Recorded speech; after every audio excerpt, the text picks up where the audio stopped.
Hello everybody, welcome back. So dear students, आज हम start करने वाले हैं क्लास 12th का चैप्टर नंबर 2 यानी कि sexual reproduction in flowering plants. तो शुरू करते हैं फिर बिना समय बर्बाद किए। आप लोगों को चैप्टर नंबर 2 यानी कि sexual reproduction in flowering plants शुरू करवा देते हैं। चलिए तो फटाफट से कमेंट्स में बताइए, फ्लावरिंग प्लांट्स कहते किसको हैं? बच्चा ये फ्लावरिंग प्लांट्स होते कौन से हैं? आपने प्लांट किंगडम पढ़ा है क्लास 11th में, आपको पता है कुछ फ्लावरिंग प्लांट्स होते हैं तो कुछ नॉन फ्लावरिंग प्लांट्स। तो यहाँ पर जो फ्लावरिंग प्लांट्स हैं हम किसकी बात कर रहे हैं? We are talking about angiosperms. हम बात कर रहे हैं एंजियोस्पर्म्स की, ठीक है जी। तो फ्लावरिंग प्लांट से मेरा क्या मतलब है? एंजियोस्पर्म्स। सेक्सुअल रिप्रोडक्शन के कुछ कैरेक्टर्स हैं जो मैं आपको फटाफट से बता देती हूँ, क्योंकि आपके सिलेबस से क्लास 12 का चैप्टर नंबर 1 डिलीट हो चुका है। तो कुछ बेसिक कंसेप्ट है, फटाफट से सुन लीजिए बेटे। सेक्सुअल रिप्रोडक्शन में क्या होगा? बहुत ही बेसिक कंसेप्ट, 9th और 10th क्लास वाला। दो पेरेंट्स इन्वॉल्व हैं, मेल एंड फीमेल, ठीक है जी। अब दो सेपरेट गैमेट्स की फॉर्मेशन यहाँ पर होती है। मेल इंडिविजुअल मेल गैमेट्स बनाएंगे, फीमेल इंडिविजुअल्स फीमेल गैमेट्स की फॉर्मेशन करेंगे। तो यानी कि दो पेरेंट्स हैं, दो डिफरेंट गैमेट्स बनेंगे। वो दोनों गैमेट्स जब फ्यूज होते हैं यानी कि फर्टिलाइजेशन जब होगी तो उसके रिजल्ट में बनता है जायगोट, और वही जायगोट आगे चलकर एक कंप्लीट न्यू इंडिविजुअल में कन्वर्ट हो जाता है, ठीक है। तो सेक्सुअल रिप्रोडक्शन जितनी जल्दी मैंने आपको बेसिक समझाया इतना आसान है नहीं, बहुत ही स्लो एंड कॉम्प्लेक्स प्रोसेस होता है, टाइम कंज्यूमिंग। अगर मैं ह्यूमंस की बात करूं तो ह्यूमन फीमेल में भी लगभग 9 मंथ्स का टाइम पीरियड लगता है एक कंप्लीट इंडिविजुअल की फॉर्मेशन में, ठीक है। तो ये बेसिक चीज़ें आपको याद रखनी है। बट मैं यहाँ पर प्लांट्स की बात कर रही हूँ यानी कि एंजियोस्पर्म्स की बात कर रही हूँ। तो देख लेते हैं ज़रा इसके लिए। सबसे पहले हम इनके सेक्स ऑर्गन्स की बात करेंगे बेटा। एंजियोस्पर्म्स यानी कि फ्लावरिंग प्लांट्स। अगर मैं यहाँ पर एक फ्लावर का डायग्राम बनाऊं तो समझना आसान होगा, ठीक है। देख लेते हैं, चलो देख लो। मैं एक बाइसेक्सुअल फ्लावर यहाँ पर बना रही हूँ। बाइसेक्सुअल का मतलब है both the male and female reproductive organs are present in the same flower. Bisexual में मेल और फीमेल दोनों रिप्रोडक्टिव स्ट्रक्चर्स एक ही फ्लावर में प्रेजेंट होते हैं। तो चलो भैया देख लेते हैं जरा, बाइसेक्सुअल का कोई एग्जाम्पल हमें आता है या नहीं? बिल्कुल आता है। हिबिस्कस यानी कि चाइना रोज, ठीक है। हिबिस्कस यानी कि चाइना रोज। दूसरा एग्जाम्पल क्या हो सकता है? मस्टर्ड यानी कि सरसों। मस्टर्ड यानी कि सरसों। तो बेटा जब बाइसेक्सुअल का मतलब है दोनों सेक्स ऑर्गन, तो यूनिसेक्सुअल का मतलब क्या होगा? जब इंडिविजुअल या तो मेल या तो फीमेल सेक्स ऑर्गन प्रेजेंट होगा किसी फ्लावर में। आप यहाँ पर एग्जांपल ले सकते हैं papaya and watermelon. Papaya and watermelon, सही बात है। चलिए तो हम यहाँ पर बना रहे हैं both the male and female reproductive structure. तो ये सबसे पहले जो मैंने बनाया है बच्चों, ये फीमेल रिप्रोडक्टिव ऑर्गन है। इस फीमेल सेक्स ऑर्गन को कहा जाता है पिस्टिल। फीमेल सेक्स ऑर्गन को कहा जाता है पिस्टिल। और पिस्टिल के होते हैं 3 पार्ट्स। कौन कौन से पार्ट्स हैं जरा एक बार देख लेते हैं। ये है stigma, this is stigma, then style and then ovary. Stigma, style, ovary, 3 parts है यहाँ पर फीमेल सेक्स ऑर्गन में यानी कि पिस्टिल में। पिस्टिल के अलावा इसको कार्पल भी कहा जाता है। पिस्टिल के अलावा इसको कार्पल भी कहा जाता है। लेकिन मैं यहाँ पर आपको कुछ साइंटिफिक टर्म्स बताने वाली हूँ, जैसे कि जब आप फीमेल सेक्स ऑर्गन के बारे में बात करेंगे तो आप उसको बोलेंगे गाइनोइशियम। क्या बोलेंगे बच्चों? गाइनोइशियम, ठीक है। लेकिन अगर मैं यहाँ पर मेल सेक्स ऑर्गन की बात करूंगी जिसको हम कहते हैं स्टेमन, मेल सेक्स ऑर्गन को हमने क्या बोला? स्टेमन। एक बार डायग्राम के थ्रू देख लेते हैं। इट अपीयर्स लाइक दिस, ये कुछ इस प्रकार से, ये जो स्टेमन है बच्चों, इसके दो पार्ट्स होते हैं, एक है एंथर और दूसरा फिलामेंट, एंथर एंड फिलामेंट। ठीक है जी। आप देखोगे जो एंथर का स्ट्रक्चर मैंने बनाया है, इसमें दो लोब्स बनाए, ये एक और ये दूसरा। तो क्योंकि एंथर के स्ट्रक्चर में दो लोब्स प्रेजेंट होते हैं, इसीलिए एंथर को कहा जाता है बाइलोब्ड। एंथर को क्या कहते हैं? बाइलोब्ड। और ये जो ट्यूब लाइक स्ट्रक्चर, ये जो फिलामेंट है, ये जो स्ट्रक्चर आपको यहाँ पर नजर आ रहा है, ये इस एंथर को होल्ड करके रखता है लॉन्गिट्यूडनली, ये अपनी पोजीशन पर उसको बनाए रखेगा, राइट। इसके अलावा और क्या क्या पार्ट्स होते हैं किसी भी फ्लावर में? देखिए ज़रा, यहाँ पर हो सकता है बेटा ये जो कलरफुल पार्ट है, इसको कहा जाता है पेटल्स। इसको क्या कहते हैं? पेटल्स। 11th स्टैंडर्ड में आपने पढ़ा था, इनका नाम कोरोला। क्या नाम पढ़ा था? कोरोला। ये जो ग्रीन वाले पार्ट्स यहाँ पर होते हैं, इनको कहते हैं सेपल्स। सेपल्स या फिर कैलिक्स। सेपल्स या फिर कैलिक्स। अब यहाँ पर एक बाइसेक्सुअल फ्लावर के स्ट्रक्चर को जब हमने देखा, तो मेल सेक्स ऑर्गन और फीमेल सेक्स ऑर्गन दोनों दिखे।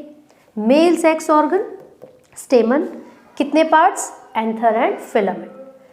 फीमेल सेक्स ऑर्गन पिस्टिल या कार्पल, कितने parts? 3, stigma, style, ovary. Within the ovary is present another structure called ovule. Ovary के अंदर ही एक स्ट्रक्चर प्रेजेंट है बच्चों, जिसको हमने बोला ओव्यूल। ठीक है, चलो भाई, साइंटिफिकली मेल सेक्स ऑर्गन को कहते हैं एंड्रोवेशियम। क्या कहते हैं? एंड्रोवेशियम। सही बात है। आगे देखते हैं फटाफट से। कुछ बेसिक टर्म्स मैं आपको यहाँ पर बताने वाली हूँ, जो इस पूरे चैप्टर में हम लोग इस्तेमाल करेंगे। ठीक है, मेल सेक्स ऑर्गन यानी कि एंड्रोवेशियम, जिसको आप स्टेमन भी कहते हो, उसके जो दोनों पार्ट्स हैं एंथर और फिलामेंट, इसको मैं यहाँ पर ड्रॉ कर देती हूँ। ये फिलामेंट है और ये है एंथर। This is anther. अभी एक बहुत ही इंपॉर्टेंट पॉइंट मैंने आपको बोला कि एंथर में दो लोब्स प्रेजेंट है, इसीलिए हम उसको बाइलोब कहते हैं। और एंथर के अंदर ही बेटा ये जो दोनों लोब्स आपको नजर आ रहे हैं, लाइक दिस, एक सिंगल, पूरा का पूरा एक सिंगल लोब जब आप देखोगे, आपको वहां पर फर्दर दो चैम्बर्स नजर आएंगे। आपको इस हर एक लोब में दो चैम्बर्स नजर आएंगे, जिनको कहा जाता है थीका। क्या कहते हैं? थीका। क्योंकि हर एक लोब में दो थीका प्रेजेंट है, इसीलिए हम इसको कहते हैं डायथीकस। क्या बोलते भाई? डायथीकस। सही बात है। आपने बोला एंथर में दो लोब्स हैं, तो बाइलोब्ड। हर एक लोब में दो थीका है, तो डायथीकस। क्लियर? एक और टर्म नीट के हिसाब से मैं बताना चाहती हूँ। दो थीका को कहा जाता है एक सिंगल थीके। दो थीका मिलकर एक थीके की फॉर्मेशन करते हैं। ठीक है, तो नीट में क्वेश्चन ऐसे घुमा कर दे देते हैं, लैंग्वेज बिल्कुल चेंज कर देते हैं, तो आपको एक एक वर्ड को ध्यान से पढ़ना है। आपको देखना है whether it is a theca और अ थीके। ठीक है, उसी के बेसिस पर आप आंसर कर पाएंगे। आगे देखिए, अभी कह रहे हैं भाई साहब, ये जो स्ट्रक्चर है, जो एंथर का स्ट्रक्चर है, जिसमें आपने बोला कि यहाँ पर दो थीका प्रेजेंट है, यानी कि दो चैम्बर्स प्रेजेंट हैं। इन्हीं चैम्बर्स के जब इंटरनल स्ट्रक्चर को, जब माइक्रोस्कोप के अंदर आप इसको एनलार्ज व्यू में देखोगे, आपको कुछ लेयर्स नजर आएंगी बच्चों। आपको यहाँ पर कुछ लेयर्स नजर आएंगी। एक बार उन लेयर्स के बारे में बात कर लेते हैं। आउटर मोस्ट लेयर जो यहाँ पर होती है, हमेशा प्लांट्स के लिए हम कौन सा शब्द यूज करेंगे? एपिडर्मिस। प्लांट्स के लिए हम हमेशा ये वर्ड यूज करते हैं बच्चों, एपिडर्मिस। उसके बाद आती है endothelium. Endothelium. Then comes middle layer. कौन सी भाई? Middle layer. और फिर जो इनर मोस्ट लेयर होती है इस स्ट्रक्चर की, उसको कहते हैं टेप्टम। क्या नाम है? टेप्टम। अब ध्यान से सुनिएगा, जब आप एक एंथर के स्ट्रक्चर को ऑब्जर्व करोगे, आपको ये दोनों लोब्स नजर आएंगे। हर एक लोब के अंदर दो थीका नजर आते हैं, जैसे जैसे थीका की एंथर की डेवलपमेंट होती है, हर एक थीका कन्वर्ट कर जाता है एक माइक्रोस्पोरेंजियम में, यानी कि 1 theca is equal to 1 microsporangium. 1 theta is equal to 1 microsporangium. So here you can see there are 2 theta. So 2 microsporangium are present. यहाँ पर भी 2 थीका है तो 2 माइक्रोस्पोरेंजियम यहाँ पर भी प्रेजेंट होंगे. Now the question is why do we call it a microsporangium? भाई आपने माइक्रोस्पोरेंजियम नाम कैसे दे दिया अपनी मर्जी से? ऐसा तो नहीं होना चाहिए. कैसे दिया है नाम, फटाफट से देख लेते हैं. आपने जो चारों लेयर्स यहाँ पर देखी हैं, इन लेयर्स के अलावा यहाँ पर एक स्पेशलाइज्ड टिश्यू का पैच प्रेजेंट होता है बच्चों. कुछ होमोजीनस टिश्यूज की अरेंजमेंट आपको एक माइक्रोस्पोरेंजियम के सेंटर में देखने को मिलेगी और उसको कहा जाता है स्पोरोजीनस टिश्यू. क्या नाम है बच्चों? Sporogenous tissue. अच्छा, पता है जैसे जैसे मैं पढ़ाती जा रही हूँ, अगर साथ साथ में क्वेश्चंस पूछ रही हूँ ना, पढ़ते पढ़ते आंसर तो एकदम मज़ा आएगा. लगेगा कि हाँ मैम सामने सामने पढ़ा रही हैं और हम बड़े इंटरेस्ट के साथ उस चीज़ को समझ रहे हैं, है ना. सो मैंने पूछा हर एक माइक्रोस्पोरेंजियम के सेंटर में होमोजीनस टिश्यू का एक पैच प्रेजेंट होता है, क्या कहते हैं उसको? आपने बोला sporogenous tissue. You should know that all the cells which are present in a sporogenous tissue are diploid. भाई साहब जितने सेल इस स्पोरोजीनस टिश्यू में प्रेजेंट हैं वो कैसे हैं? वो डिप्लॉइड है. एंड दीज स्पेशलाइज्ड सेल्स जो कि मियोसिस करेंगे, these specialised cells which will undergo meiosis to produce haploid spores, उनको कहा जाता है मियोसाइट्स. क्या कहते हैं भाई? मियोसाइट्स. तो याद रखिए, नीट के लिए अगला प्रश्न आ गया, which of the following is a diploid cell? क्या आंसर दोगे आप? Meiocytes of course. ठीक है. या फिर which of the following will undergo meiosis? Meiocytes again. ठीक है जी. चलो अब स्पोरोजेनस टिश्यू के अंदर, फिर टिश्यू क्या है? Tissue is a group of cells जो कि सिमिलर फंक्शंस परफॉर्म करते हैं, जो कि सिमिलर टाइप के होते हैं, है ना. तो यहाँ पर जो स्पोरोजेनस टिश्यूज हैं वो कैरी करेंगे कुछ स्पेशलाइज्ड सेल्स को, which will undergo meiosis to produce haploid spores. और जो स्पोर्स यहाँ पर प्रोड्यूस होने वाले हैं उन्हीं का नाम तो माइक्रोस्पोर्स है. तभी तो हमने इस स्ट्रक्चर को माइक्रोस्पोरेंजियम का नाम दिया. ठीक है.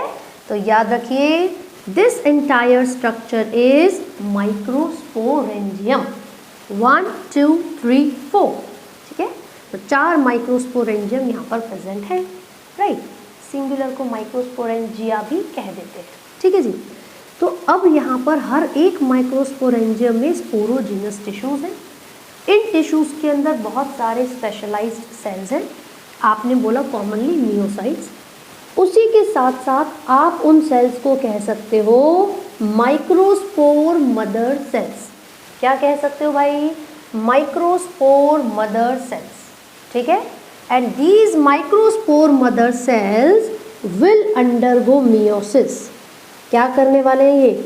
मियोसिस करने वाले हैं, जिसके रिजल्ट में 4 हैप्लॉइड स्पोर्स प्रोड्यूस होंगे. Look at this. 4 haploid spores यहाँ पर प्रोड्यूस हो गए and these haploid spores are known as microspores. इन हैप्लॉइड स्पोर्स को क्या कहते हैं बच्चों? माइक्रोस्पोर्स. तो आपसे पूछा जाएगा माइक्रोस्पोर्स की फॉर्मेशन के प्रोसेस को क्या कहते हैं? स्पोर्स की फॉर्मेशन के प्रोसेस को क्या कहते हैं? इसको कहते हैं माइक्रोस्पोरोजेनेसिस. लिख लेते हैं फटाफट से. चलिए. So now this process is known as microsporogenesis. Microsporogenesis क्या है? The process of formation of microspores, है ना. किससे? From microspore mother cells by meiosis. जब मियोसिस के रिजल्ट में माइक्रोस्पोर मदर सेल्स प्रोड्यूस करते हैं माइक्रोस्पोर्स को, उसी प्रोसेस को कहते हैं माइक्रोस्पोरोजेनेसिस। ठीक है, चलो भाई फटाफट से बता दो, मेल सेक्स ऑर्गन का नाम क्या है? स्टेमन या फिर एंड्रोवेशियम। कितने parts? 2, anther and filament. Anther is bilobed यानी कि 2 लोब्स हैं, हर एक लोब में 2 थीका यानी कि 2 चैम्बर्स हैं। हर एक थीका किसके बराबर? माइक्रोस्पोरेंजियम के। सो एक मैच्योर एंथर के अंदर 4 माइक्रोस्पोरेंजियम होते हैं। ठीक है, चारों लेयर्स के नाम याद रखोगे। आउट ऑफ दीज लेयर्स ये जो मिलकर कलेक्टिवली अगर फंक्शन परफॉर्म करेंगी तो बेटा ये प्रोटेक्टिव इन नेचर होती हैं। These are protective in nature. लेकिन जो सबसे अंदर वाली लेयर है, यानी कि जो इनर मोस्ट लेयर है माइक्रोस्पोरेंजियम की, जिसको आपने टेप्टम का नाम दिया था, इसका मेन फंक्शन होता है कि ये प्रोवाइड करती है, क्या करती है? प्रोवाइड करती है नरिशमेंट। प्रोवाइड्स नरिशमेंट किसको बच्चों? To developing pollen grain. To developing pollen grains. तो आप ये याद रखेंगे, डेवलपिंग पॉलन ग्रेन्स को नरिशमेंट प्रोवाइड करने का काम टेप्टम का होता है। ठीक है जी, to provide nourishment to the developing pollen grains, ये बहुत इंपॉर्टेंट है। डेंस साइटोप्लाज्म इसके अंदर होता है। देखो बेटा, कुछ चीज़ें हो सकता है मैं नोट नहीं कर रही हूँ लेकिन मैं बोल रही हूँ, मेरे पढ़ाते समय आप लोग नोट्स प्रिपेयर कीजिए, शॉर्ट में वो नोट्स बनेंगे और जब आप उसको रिकैप लेंगे, जब दोबारा रिकॉल करेंगे, आराम से सब याद हो जाएगा।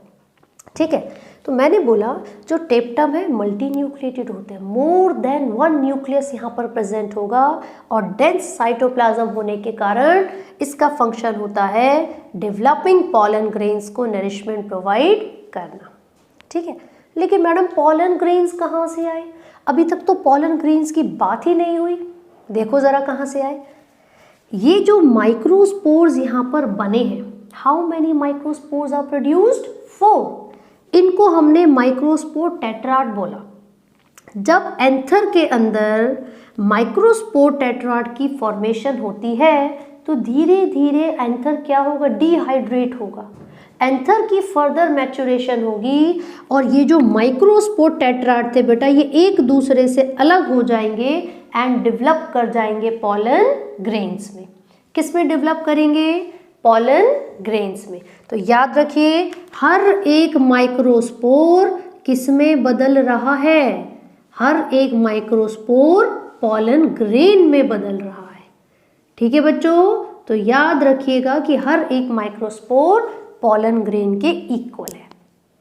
Is it right? तो यहाँ पर माइक्रोस्पोर मदर सेल या फिर पॉलन मदर सेल भी आप इसको कह सकते हो, पीएमसी।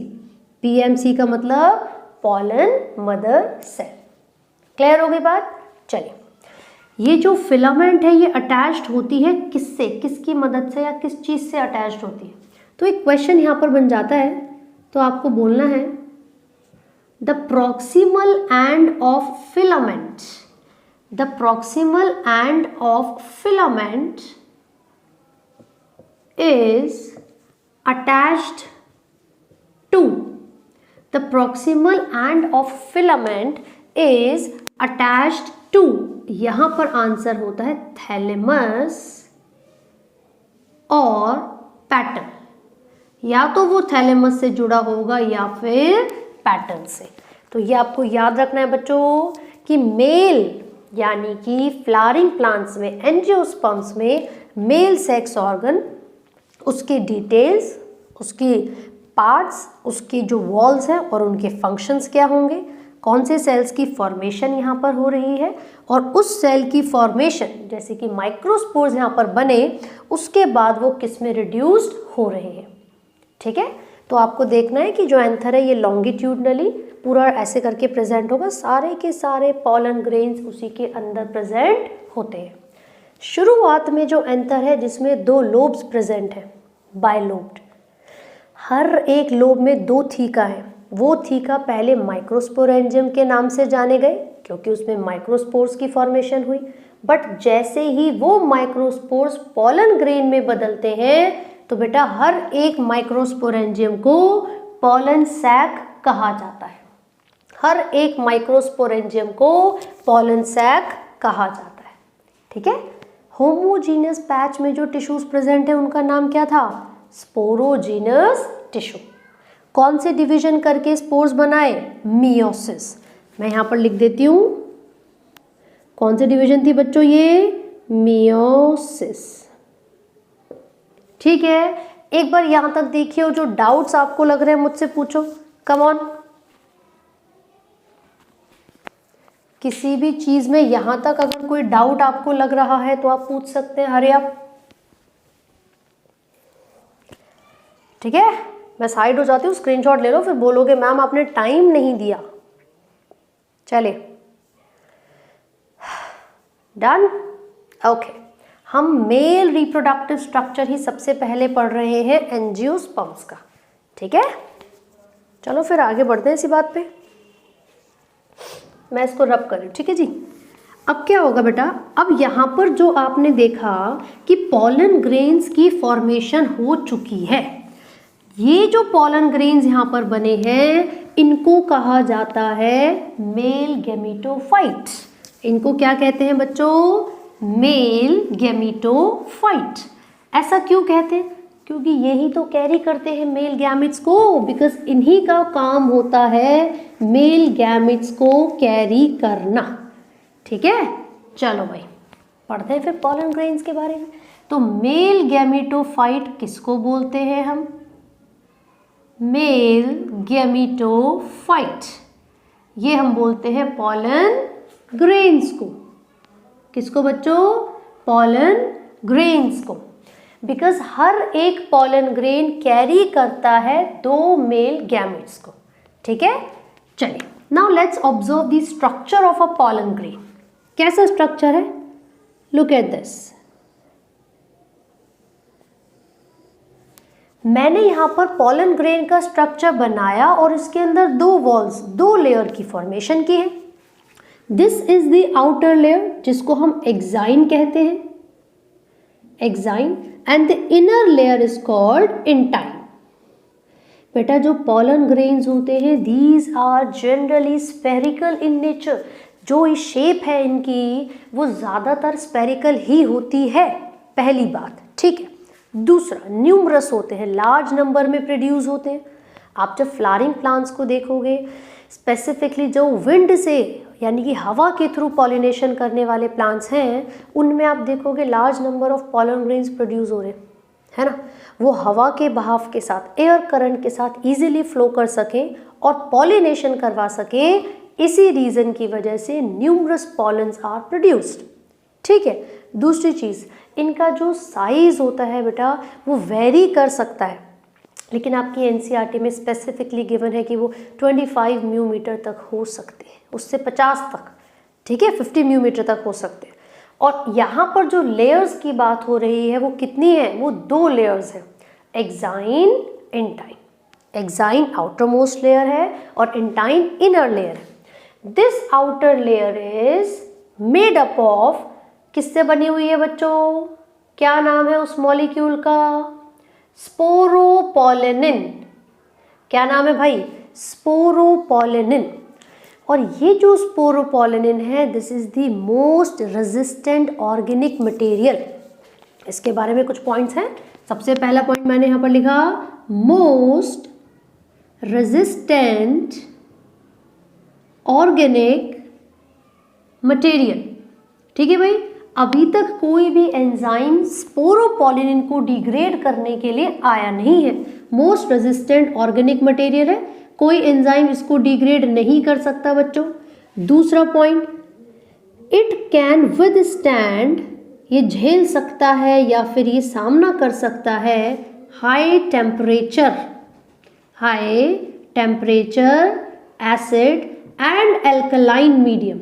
तो याद रखिएगा, ये जो हम बात कर रहे हैं वो पॉलन ग्रेन की आउटर लेयर एक्साइन की बात कर रहे हैं, जो कि बनी हुई है एक बहुत ही रेजिस्टेंट ऑर्गेनिक मटेरियल से जिसका नाम है स्पोरोपोलेनिन।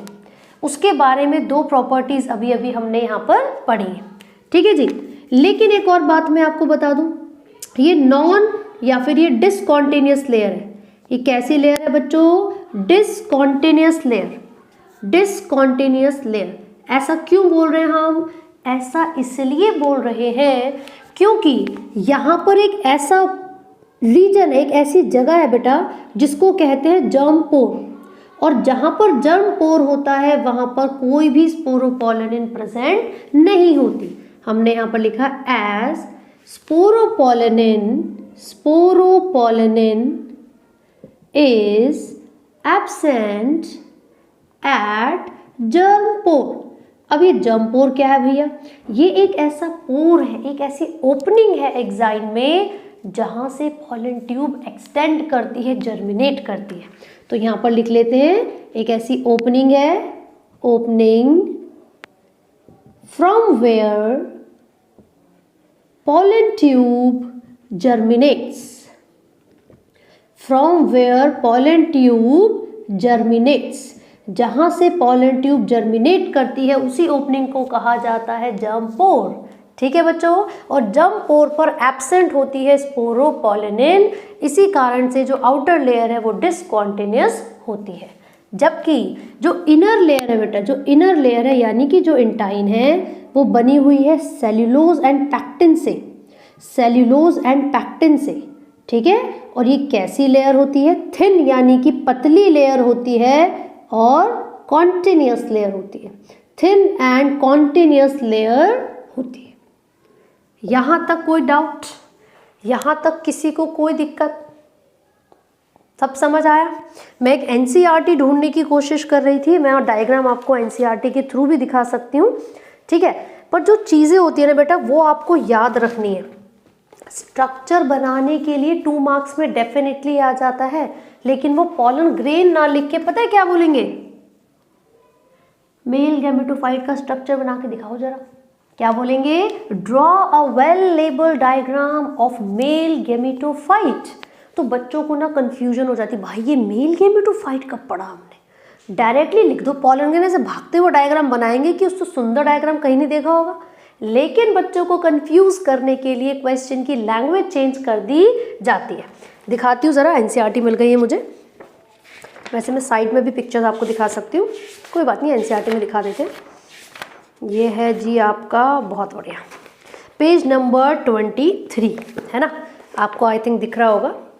यहाँ पर ये डायग्राम इस तरीके से दिखाया हुआ है, लिखा हुआ है enlarged view of a pollen grain tetrad, stages of a microspore maturing into a pollen grain। अगर मैं बी फाइनल स्टेज की बात करूं तो यहाँ पर दिख रहा है कि वेजिटेटिव और जनरेटिव, भाई साहब 2 सेल्स हैं यहाँ पर। कौन से?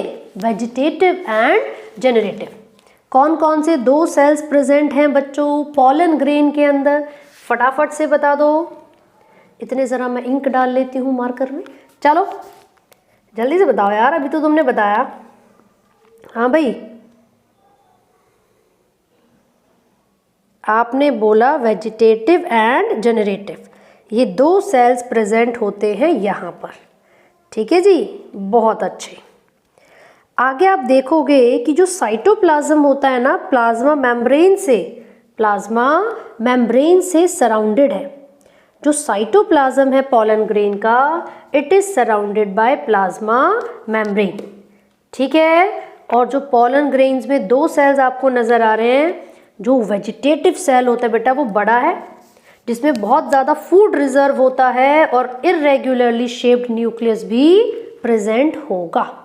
वेजिटेटिव सेल इज लार्जर, उसमें काफ़ी ज़्यादा फूड रिजर्व है और उसके पास एक इरेगुलरली शेप्ड न्यूक्लियस होता है, ठीक है जी। जबकि जनरेटिव सेल कैसा है? स्मॉल, छोटू सा सेल है, फ्लोट करता है वेजिटेटिव सेल के साइटोप्लाज्म में, स्पिंडल शेप होता है, डेंस साइटोप्लाज्म और न्यूक्लियस उसके पास होगा। चलो लेट्स राइट इट, फटाफट से लिख लेते हैं जो भी अभी हमने पढ़ा। ये हो चुका है काम।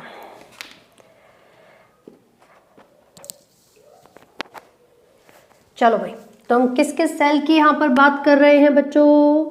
We are talking about vegetative and generative cell. Let me write it here. हम वेजिटेटिव एंड जनरेटिव सेल की बात कर रहे हैं।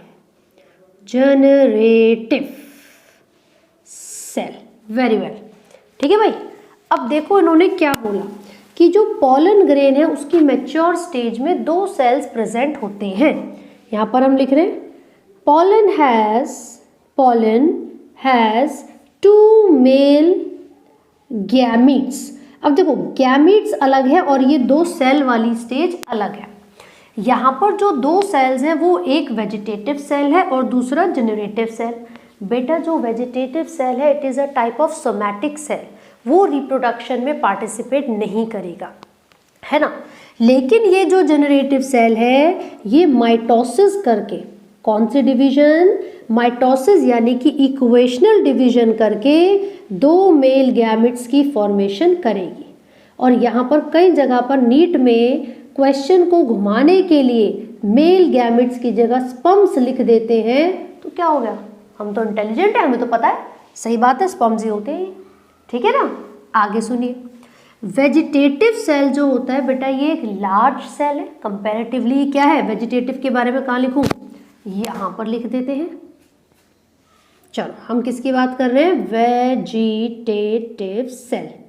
कैसा होता है वेजिटेटिव सेल? लार्ज। दूसरा पॉइंट, अबंडेंट फूड रिजर्व इसके पास होता है। अबंडेंट फूड रिजर्व इसके पास प्रेजेंट होता है, ठीक है जी। इसका मतलब है ये हेल्प कर रहा है न्यूट्रिशन देने में। जब वेजिटेटिव सेल लार्ज है, अबंडेंट फूड रिजर्व इसके पास प्रेजेंट है, तो डेफिनेटली ये हमारी हेल्प करेगा बच्चों किस चीज़ में? न्यूट्रिशन को प्रोवाइड करने में। साथ ही साथ आपके एनसीईआरटी में लिखा हुआ है बच्चों कि इस वेजिटेटिव सेल के पास इर्रेगुलरली शेप्ड, कैसी शेप का? इर्रेगुलरली शेप का न्यूक्लियस होता है। एंड irregularly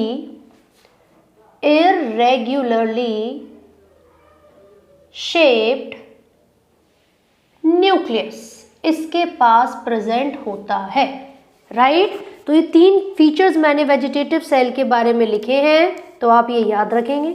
वहीं पर अगर मैं जनरेटिव सेल की बात करूं, late me write it here. चलो भाई जनरेटिव सेल के बारे में भी लिख लेते हैं। जनरेटिव सेल ये कैसा होगा? स्मॉल, बहुत ही छोटू सा है ना। लेकिन इसके पास एक स्पिंडल शेप्ड न्यूक्लियस और डेंस साइटोप्लाज्म होता है।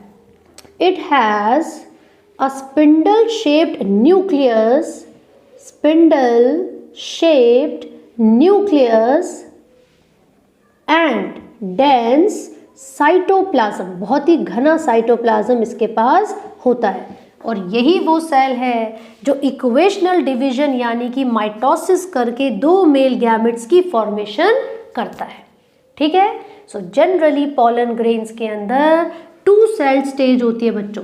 पॉलन ग्रेन के अंदर जनरली 2 सेल्ड स्टेज होती है और इसमें से जो 2 सेल की हम बात कर रहे हैं वो वेजिटेटिव एंड जनरेटिव सेल होते हैं, ठीक है ना। बट ऐसा हमेशा नहीं होता। अगर आप एक नॉर्मल पॉलन ग्रेन का स्ट्रक्चर देखें तो मैंने बताया कि भैया शेप और साइज कैसे लिखा नहीं है, शेप और साइज लिख देते हैं जरा। जनरली स्फेरिकल, कैसा होता है भैया? स्फेरिकल होता है शेप में। और साइज कितना? 25 से 50 माइक्रोमीटर होता है डायामीटर में, 25 to 50 माइक्रोमीटर इन डायमीटर। सही बात है। फिर हमने देखा 2 सेल्स हैं, एक वेजिटेटिव एक जनरेटिव। तो एंथर में जब डिहाइड्रेशन होगी, जब उसमें से पॉलन ग्रेन रिलीज होंगे तो वो 2 सेल वाली स्टेज में भी रिलीज हो सकते हैं और 3 सेल स्टेज में भी रिलीज हो सकते हैं। 2 सेल स्टेज से मेरा मतलब है when a pollen grain carries a vegetative and a generative cell. लेकिन बेटा यहाँ पर मैंने बोला कि जनरेटिव सेल माइटोसिस करके 2 मेल गैमेट्स में बदल चुका है, तो कितने सेल्स हो गए टोटल? 1 2 3। उस पॉलन ग्रेन में जिसमें जनरेटिव सेल माइटोसिस कर चुका है तो 2 नए गैमेट्स बन चुके हैं। तो 1 2 3 टोटल यहाँ पर 3 सेल्ड स्टेज हो जाएगी। 3 सेल्ड स्टेज यानी कि वो कैरी करती है vegetative cell plus 2 male gametes. तो आपको ये याद रखना है 60% ऑफ एंजियोस्पर्म्स, किसकी बात हो रही है बच्चों? 60% ऑफ एंजियोस्पर्म्स ऐसे होते हैं जिनमें 2 सेल्ड स्टेज रहेगी, लेकिन बाकी जो प्लांट्स हैं उनके अंदर एंथर जब रप्चर कर रहा है, पॉलन ग्रेन्स जब रिलीज हो रहे हैं, तो भैया ये जनरेटिव सेल माइटोसिस करके 2 मेल गैमेट्स में डिवाइड कर चुका है और वहाँ पर 3 सेल स्टेज बन चुके हैं। ठीक है, चलो भाई यहाँ तक देख लो। कोई डाउट किसी को लग रहा है तो फटाफट से पूछ लो, अदरवाइज मैं इसको रब करके आगे आपको पढ़ा दूंगी। चलो स्क्रीनशॉट ले लो फटाक से, कम ऑन कम ऑन विद्यार्थियों। वैसे मैं यहाँ पे भी लिख सकती हूँ। अब देखो एक दो चीज़ और बता देती हूँ उसी में। होता क्या है कि जो ये पॉलन ग्रेन्स हैं लाइट एंड नॉन स्टिकी होते हैं, हल्के होते हैं, तो विंड पॉलिनेशन कर रहे हैं। ग्रास में विंड पॉलिनेशन हो रही है ना, मेज वगैरह विंड पॉलिनेशन होती है। अब कुछ पानी यानी कि एक्वेटिक प्लांट्स भी होते हैं, तो उनके अंदर जो पॉलन ग्रेन्स हैं वो लंबे होते हैं, लॉन्ग एंड रिबन लाइक होते हैं। तो किसके ऊपर बेस्ड है, किसके ऊपर आधारित है कि जो पॉलन ग्रेन की शेप और साइज है वो कैसे होगी? बेटा प्लांट कहाँ पर मिलता है, उसके हैबिटेट के ऊपर। ठीक है, वो किस तरीके की पॉलिनेशन करने वाला है उसके ऊपर, राइट। दूसरा, ये जो पॉलन ग्रेन्स होते हैं ना, ये कई तरीके के डिसऑर्डर करवाने के लिए भी रिस्पॉन्सिबल होते हैं। क्या सच में? किस प्रकार के डिसऑर्डर की बात हो रही है? यहाँ पर एज्मा जैसे, जिसको आप एस्थमा भी बोलते हो, एज्मा जैसा, ब्रोंकाइटिस जैसा, ब्रोंकाइटिस, कुछ ऐसे डिफेक्ट भी करवाए जा सकते हैं बाय पॉलन ग्रेन। ठीक है, और कई बार ऐसा होता है कि कुछ लोगों को पॉलन ग्रेन्स के कांटेक्ट में आते या छींक आना शुरू हो जाता है, रनिंग नोज होने लग जाती है, आंखें लाल हो जाती हैं। तो इस तरीके की जो कंडीशन अराइज करती है यहाँ पर, उसको भी हम एक नाम देते हैं बच्चों। एक नाम मैंने यहाँ पर लिखा है हे फीवर। हे फीवर, जिसमें लगातार छींकें आने लग जाती हैं जब भी आप पॉलन ग्रेन्स के कांटेक्ट में आते हैं। और उसके अलावा एक और मैंने आपको बताया राइनिटिस। क्या नाम बताया? राइनिटिस। उसमें क्या होता है? Running nose and redness of eye. ये बेटा मोर और लेस एक ही चीज़ की, एक ही कंडीशन की हम यहाँ पर बात कर रहे हैं, लेकिन ये वही प्रॉब्लम्स हैं जो क्रिएट होती हैं पॉलन ग्रेन्स की वजह से। और एक सबसे बढ़िया एग्जाम्पल जो आपकी एनसीईआरटी में दिया हुआ है पॉलन एलर्जी का, वो है कैरेट ग्रास यानी कि पार्थेनियम। कौन सा एग्जाम्पल है बच्चों? पॉलन एलर्जी का। जरा फटाफट से लिख लेते हैं, कैरेट ग्रास। और कैरेट ग्रास यानी कि पार्थेनियम हमारे भारत में कैसे आई, इंडिया में कैसे एंट्री हुई पार्थेनियम की? तो एक्चुअल में हम इंपोर्ट कर रहे थे गेहूं को यानी कि वीट को।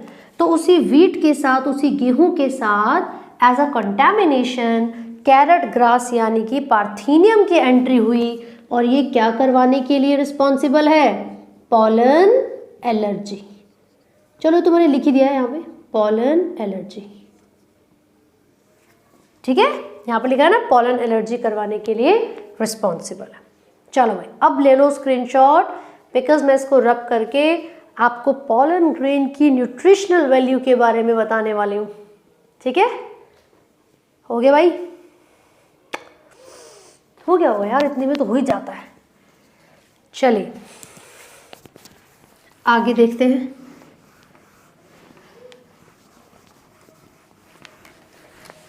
और हाँ, आप लोगों को नोट्स चाहिए अगर चैप्टर वाइज, तो बेटा टेलीग्राम ग्रुप आप लोग ज्वाइन कर लीजिए।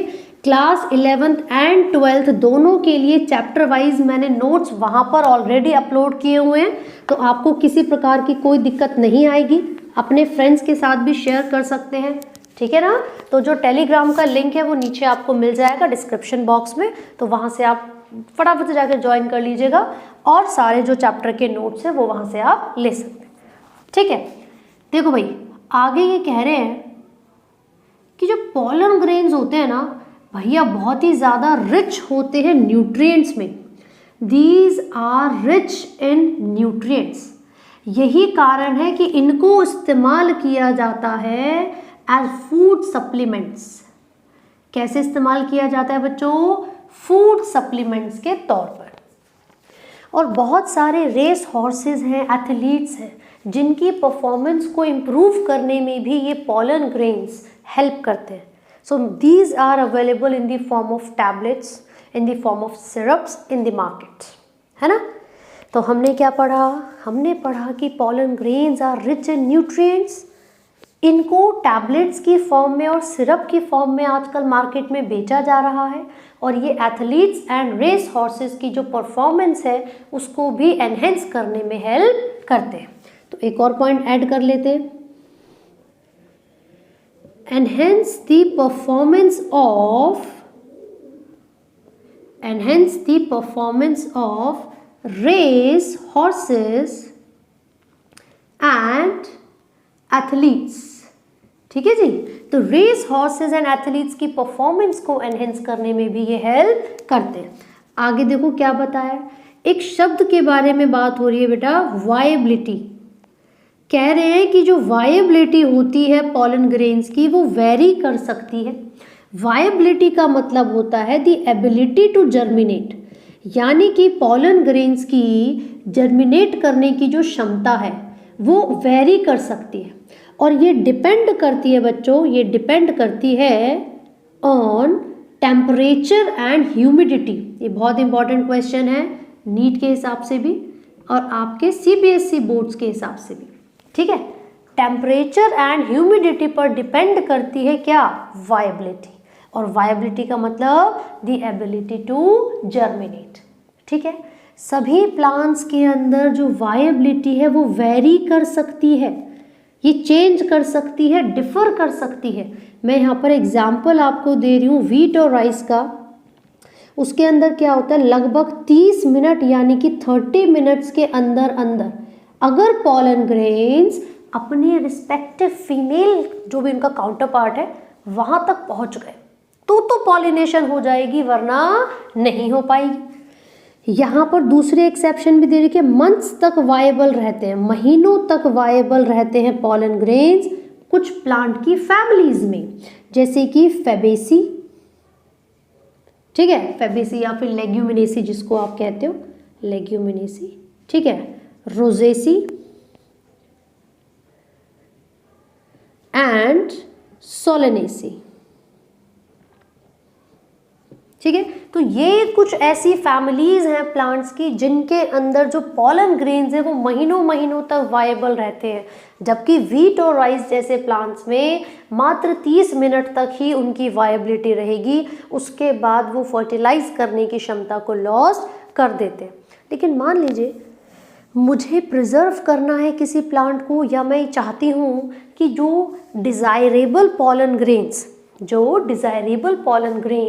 मेरे पास है वो किसी ऐसे प्लांट की पॉलिनेशन करें जो अमेरिका में है, ठीक है भाई। तो भैया मुझे अपने डिज़ायरेबल पॉलन ग्रेन्स को अमेरिका तक पहुंचाने में कितना समय लगने वाला है? तो तब तक हो सकता है कि भैया उनकी वायबिलिटी ही लॉस्ट हो जाए।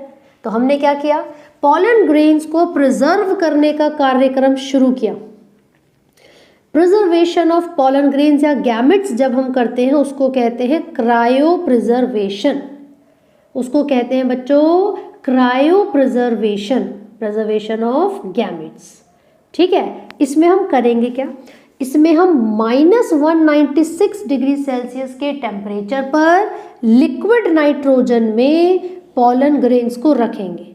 कितने टेम्परेचर पर, जल्दी बताओ, -196 डिग्री सेल्सियस के टेम्परेचर पर लिक्विड नाइट्रोजन में पॉलन ग्रेन्स को रखेंगे, ताकि हम प्लांट ब्रीडिंग प्रोग्राम में, ठीक है, ताकि फ्यूचर यूज में हम इनका इस्तेमाल कर सकें।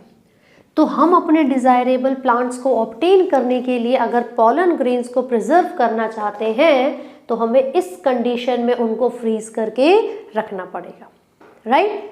सो now we are done with the male reproductive system, जिसमें हमने मेल गैमेटोफाइट को डिटेल में पढ़ा, कौन सी डिवीजन होती है, कितने मेल गैमेट्स बनते हैं, वायबिलिटी क्या है, कौन से फैक्टर्स पर डिपेंड करती है, किसकी वायबिलिटी कितनी है, पॉलन ग्रेन्स का साइज, उनकी शेप, टिप-टम का फंक्शन, माइक्रोस्पोरेंजियम क्या है ना, ये सब चीज़ें हमने पढ़ लिया। अब एक दो क्वेश्चंस देख लेते हैं कैसे पूछे जाते हैं माइक्रोस्पोरेंजियम के आधार पर। मान लीजिए आपको बोला है कि किसी भी एक पॉलन ग्रेन में 40 माइक्रोस्पोर मदर सेल्स हैं। सो बताइए how many pollen grains will be produced, कितने पॉलन ग्रेन्स प्रोड्यूस होंगे। तो बेटा एक माइक्रोस्पोर मदर सेल 4 माइक्रोस्पोर्स को प्रोड्यूस कर रहा है, यानी कि 4 पॉलन ग्रेन्स को बना रहा है। तो 40 माइक्रोस्पोर मदर सेल्स कितने पॉलन ग्रेन्स को बनाएंगे, मल्टीप्लाई कर दीजिए, आंसर हो जाएगा 160 पॉलन ग्रेन्स। क्लियर हो गई बात। दूसरे तरीके का जो क्वेश्चन आपसे पूछा जाता है वो ये है, let's say we have 1600 pollen grains. मान लीजिए हमारे पास 1600 पॉलन ग्रेन्स हैं या 1600 माइक्रोस्पोर्स हैं, तो कितनी मेयोटिक डिवीजन हुई होंगी, कितने नंबर ऑफ डिवीजन हुई होंगी, तब जाकर ये 1600 पॉलन ग्रेन्स बने। कैसे आंसर देंगे आप, कैसे पता चलेगा आपको। भाई एक बार डिवीजन जब कंप्लीट हुई तो 4 पॉलन ग्रेन्स बने थे, यानी कि एक डिवीजन के रिजल्ट में 4 पॉलन ग्रेन बने थे। तो कितनी डिवीजन के रिजल्ट में 1600 पॉलन ग्रेन बने होंगे, 4 से डिवाइड कर दीजिए, आपका आंसर आ जाएगा 400। और इतनी ही पॉलन मदर सेल्स की ज़रूरत रही होगी